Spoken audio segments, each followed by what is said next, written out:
Assalamualaikum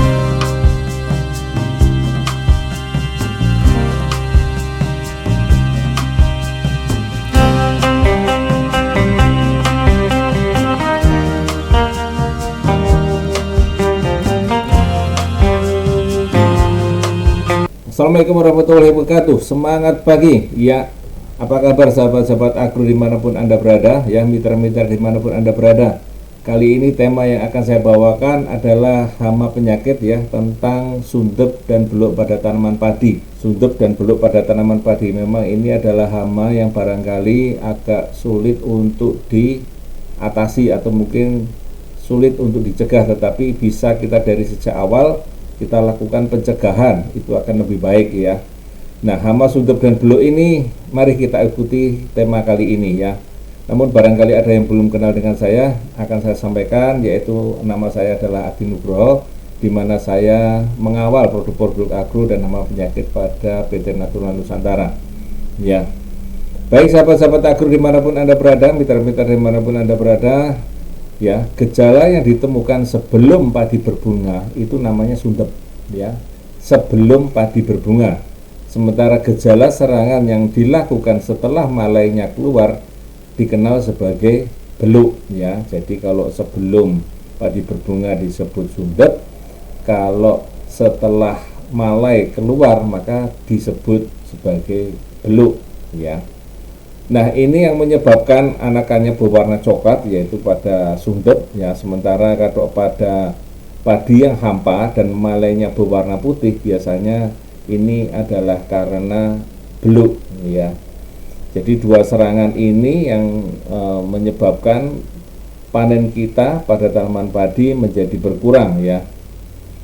Nah, ini adalah ulat yang ada di bagian dalam tanaman, ya, dan gejalanya ada foto seperti tertera di situ, ya. Tanamannya ada malainya yang kering, ya, ada malainya yang kering, ya. Kemudian ada yang anakan-anakan yang berwarna coklat, jadi bermacam-macam di situ, ya. Kalau sundep biasanya anakannya berwarna coklat, kalau padinya hampa dan malainya berwarna putih maka itu diserang oleh beluk. Sundep atau beluk ini atau hama penggerek batang padi ini ada jenisnya, ada 4, ya. Yang pertama adalah imagonya atau dewasanya, ya, berwarna merah jambu.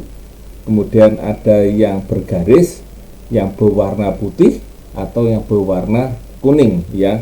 Keempat-empatnya ini sama berbahayanya, ya, menyebabkan sundep dan beluk pada tanaman padi kita. Nah, kalau kita lihat siklus hidupnya, ya, siklus hidupnya ini biasanya orang menyebut yang serangga dewasa imago atau mungkin kadang menyebutnya sebagai klaper, yaitu biasanya kalau kita jalan sore-sore hari pas kita di dekat tanaman padi kita di mana sudah ada serangan penggerek batang padi, maka biasanya kita akan nabrak, ya, hama ini, ya, klaper ini pada mata kita atau mungkin pada tubuh kita pada sore-sore hari, ya. Maka saatnya kita melakukan pencegahan dari sejak awal. Serangga dewasa atau klaper ini biasanya akan meletakkan telurnya. Biasanya dewasa ini umurnya 39 sampai 58 hari.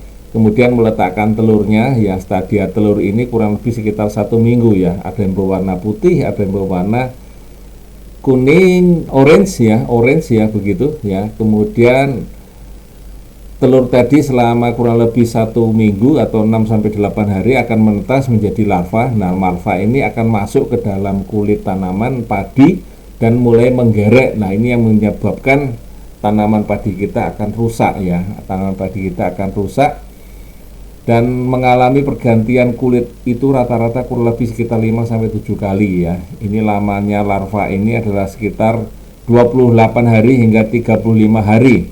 Nah, setelah 35 hari maka dia akan menjadi kepompong di pangkal batang dan kurang lebih sekitar 6 sampai 23 hari di dalam kepompong. Nah, setelah itu dia akan menjadi serangga dewasa lagi atau klaper lagi, ya. Itu adalah siklus hidup daripada penggerek batang padi. Lalu pengendaliannya bagaimana? Nah, teman-teman semua, sebetulnya cara pengendaliannya adalah sederhana, yaitu kita dengan melakukan tanam serempak dan melakukan rotasi tanaman, ya. kita melakukan tanam serempak, jadi bersamaan kita menanam padi pada waktu yang bersamaan ya, seperti yang dilakukan biasanya pada daerah-daerah di Bali, itu melakukan menanam padi dengan cara subak ya, diatur di sana. Subak itu akan mengatur bagaimana menanam tanaman itu secara serempak ya. Jadi di Bali sudah ada cara dengan bagaimana kita menanam padi dengan serempak. Nah, mudah-mudahan itu bisa menjadi contoh buat kita untuk menanam dengan serempak. Karena dengan tanam serempak ini akan mengendalikan hama penggerek tanaman padi ini tidak memiliki inang atau tempat untuk tetap bertahan ya. Jadi dia akan menjadi menurun karena tidak ada tempat untuk menjadi inangnya. Ya, kemudian kita melakukan dengan rotasi tanaman yang tentu saja dengan tanaman-tanaman yang bukan sekeluarga dengan tanaman padi ya, dengan tanaman tebu misalnya dan lain sebagainya. Kemudian pengendalian yang lain yaitu dengan cara mekanis, yaitu dengan mengumpulkan telur-telur di pesemaian atau di lahan ya. Kalau kita musim sebelumnya pernah terjadi serangan sundep dan beluk ini, maka kemungkinan pada musim yang berikutnya akan ada serangan sundep sama sundep dan beluk ini ya. Kita lihat kalau kita sore-sore hari atau mungkin di pagi hari kita menemukan sedikit telur ya, telur-telur itu bisa berwarna putih atau mungkin orange ya di titik-titik tertentu ya di bagian batang-batang padi, maka bisa kita ambil dan kita bisa buang ya. Kita bisa buang, kita ambil secara manual ya. Dengan cara-cara ini maka serangan daripada hama dan penyakit sundep ini bisa kita kurangi. Nah, ada beberapa teman-teman yang lain kita bisa menggunakan dengan pemasangan lampu ya. Pemasangan lampu ini bertujuan adalah klaper tadi atau yang dewasa daripada hama penggerek padi tadi bisa tertarik kepada lampu yang kita pasang. Sehingga kita memasang namanya light trap atau memasang lampu yang disukai oleh klaper tadi. Kemudian di bagian bawahnya biasanya kita berikan ember yang berisi air supaya begitu klaper tadi mendekat kepada lampu maka kemudian akan jatuh di dalam air dan akan terperangkap. Ya, cara pengendalian lagi yang lain yaitu ya mengendalikan sundep ataupun beluk itu dengan memotong sisa padi serendah mungkin. Nah, sahabat-sahabat tani, mitra-mitra agro dimanapun Anda berada, memotong sisa padi serendah mungkin ini sangat memungkinkan untuk mengendalikan sundep ataupun beluk. Karena apa? Karena biasanya kita dapati, kita jumpai ya setelah kita lihat pemanenan itu rata-rata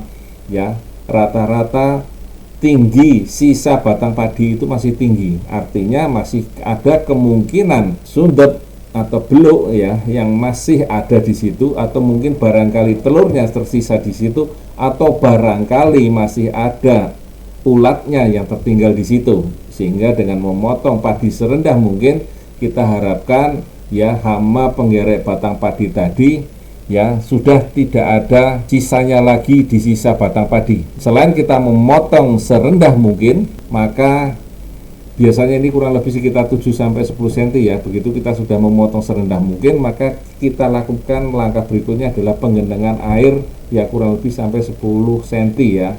Dengan pemotong padi serendah mungkin ya, kemudian menggenanginya kurang lebih sekitar 10 cm ya, maka kita harapkan ya sisa-sisa daripada sundep ataupun beluk yang tersisa di batang padi kita harapkan sudah mati. Nah, kemudian pengendalian yang lain yaitu kita menggunakan dengan memanfaatkan musuh alaminya. Apa itu musuh alaminya? Musuh alaminya adalah Beveria bassiana. Ya, ini adalah musuh alami agensi hayati yang sangat bermanfaat untuk kita semua untuk mengendalikan ya sundep atau beluk ini dari sejak awal. Ya, dari sejak awal ini sangat bermanfaat. Karena kalau itu sudah terjadi ya sundep ataupun beluk, untuk menggunakan dengan pestisida kimia sekalipun itu menjadi kurang begitu bermanfaat. Karena apa? Karena larvanya atau ulatnya itu sudah masuk ke bagian batang padi ya, sudah tertutup dengan bagian batang padi, sehingga disemprot dengan cara apapun ya kadang-kadang tidak memberikan manfaat yang baik. Maka kami sarankan apabila pada suatu daerah ya sebelumnya, musim yang sebelumnya ya sudah terjadi gejala-gejala ataupun serangan-serangan sundep ataupun beluk, maka pada musim kali ini ya manfaatkanlah musuh alami BVR dari PT Natural Nusantara ini, Beveria bassiana ini ya, dimanfaatkan dengan cara disemprotkan dari sejak awal ya, dari lahan atau dari pesemaian ya, dari sejak awal ya, dari pesemaian kita sudah semprotkan ya, sekali atau 2 kali saja. Kemudian begitu sudah masuk di lahan, maka penyemprotannya bisa kita tambahkan dengan POC-nasa ataupun hormon ataupun bersamaan dari situ. Maka kita harapkan klaper-klaper tadi ya, pada saat dia hinggap sudah tertular dengan BVR atau Beveria bassiana ini, sehingga dia nanti akan menularkan ke teman-temannya yang lain, dan itu nanti akan mengendalikan sundep ataupun beluk pada lahan padi kita ya. Maka sebaiknya saran kami adalah lakukan ya pengendalian ini dari sejak awal tanam ya. Manfaatkanlah BVR ini, Beveria bassiana ini ya, dari sejak awal, yaitu dari sejak pesemaian, karena mencegah lebih baik daripada mengobati. Ya, ini tentang tema tentang sundep ataupun beluk, teman-teman mitra-mitra agro dimanapun Anda berada. Mohon maaf kalau ada salah kata saya. Namun barangkali ada sesuatu yang barangkali bisa di-sharekan pada kita, boleh ya di subscribe, nanti kita informasikan. Atau mungkin kita teman-teman memerlukan video apa saja, nanti kita akan sampaikan. Mudah-mudahan tema kali ini bisa memberikan manfaat teman-teman semua. Mohon maaf kalau ada salah kata-kata saya ya. Kalaupun nanti berkenan bisa di subscribe dan untuk mengikuti tema-tema yang lainnya ya.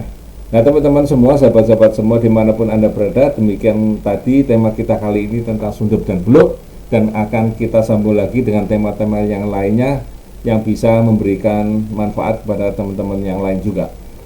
Demikian tadi cerita kita, tema kita kali ini, mudah-mudahan bermanfaat. Tetap semangat pagi. Wassalamualaikum warahmatullahi wabarakatuh.